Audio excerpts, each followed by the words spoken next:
గుండెను కదిలించే కుక్కల ప్రేమ కథ. జపాన్లో ఒక మనిషి, ఒక కుక్క మధ్య అనుబంధం అమరావతిగా ఉంది. ప్రతిరోజూ ఆ వ్యక్తి తన కుక్కను రైల్వే స్టేషన్కి తీసుకెళ్లి తన పని ముగిసి తిరిగి వస్తాడు.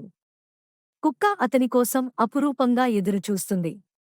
వారి ప్రేమ ఈ మాత్రం సొంపుగా ఉంది. అనుకోకుండా ఒకరోజు ఆ వ్యక్తి కార్యాలయంలో మరణించాడు. కాని అతని కుక్కకు ఈ నిజం తెలియదు. రోజూ రైల్వే స్టేషన్ వద్ద అతన్ని ఎదురుచూస్తూ తన చివరి శ్వాస వరకు విశ్వాసంతో నిలిచింది. పశువుల ప్రేమ, విశ్వాసం ఇలా హృదయానికి హత్తుకునేలా ఉంటుంది.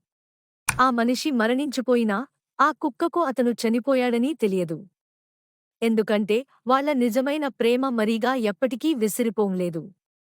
ఈ కథ మనందరినీ కుక్కల, ఇతర జంతువుల అనుబంధాల విలువను గుర్తుచేస్తుంది.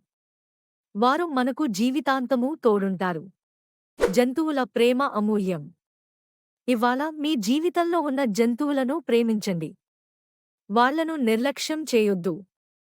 వీటి గొప్పతనాన్ని అర్థం చేసుకుని ఇంకా ఎక్కువ జంతు హక్కుల కోసం కృషి చేయండి. ఈ మెసేజ్ను షేర్ చేసి జంతు ప్రేమను ప్రపంచానికి తెలియజేయండి.